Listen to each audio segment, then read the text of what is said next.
नाज़रीन अस्सलामु अलैकुम वरहमतुल्लाहि वबरकातुहू। नाज़रीन, मौजूदा हालात को देखते हुए जमीयत उलमा-i-हिंद का मुसलमानों को बहुत बड़ा अहम मशवरा दिया है। नाज़रीन, इस मशवरे को सुनने के लिए इस वीडियो को ज़रूर लाइक कीजिएगा और इसको पूरा सुनिएगा। नाज़रीन, मशवरा जमीयत उलमा-i-हिंद के सैयद मौलाना अरशद मदनी साहब ने ये दिया है कि दिन ब दिन कोरोना वायरस के बढ़ने की वजह से मस्जिदों या घरों में वज़ीरात सेहत की तरफ से दी गई गाइडलाइन को सामने रखते हुए ईद उल अज़हा की नमाज अदा करे। यानी जमीयत उलमा-i-हिंद के सदर मौलाना सैयद अरशद मदनी ने ये ऐलान किया है कि वो ईद उल अज़हा की नमाज घर ही पर अदा करे।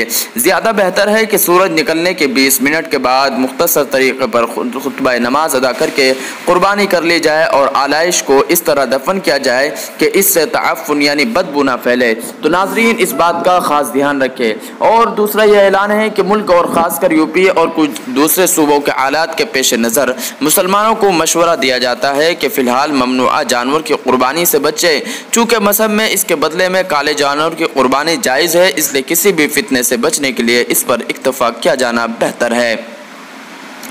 नाज़रीन, अगर किसी जगह शरपसंद अनासिर यानी काले जानवर की कुर्बानी से भी रोकते हैं तो कुछ समझदार और बाअसर लोगों के ज़रिए एडमिनिस्ट्रेशन यानी इंतज़ामिया को एतमाद में लेकर कुर्बानी की जाए। अगर फिर भी खुदा न खास्ता इस मजहबी वाजिब को अदा करने का रास्ता ना निकले तो जिस करीबी आबादी में कोई दुश्वारी ना हो वहाँ कुर्बानी करा दी जाए।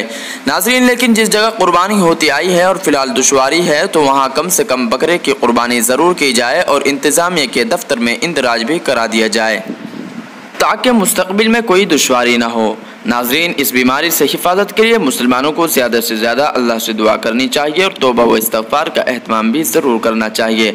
नाज़रीन, ये था जमीयत उलमा-i-हिंद का मुसलमानों को सबसे बड़ा अहम मशवरा। तो नाज़रीन, इस वीडियो को ज़्यादा से ज़्यादा शेयर कीजिए ताकि मुसलमान इस वीडियो को देख कर जो है जमीयत उलमा-i-हिंद के इस अहम मशवरे पर अमल करें और इंशाअल्लाह कुर्बानी ज़रूर करें। शुक्रिया, दीजिए इजाज़त।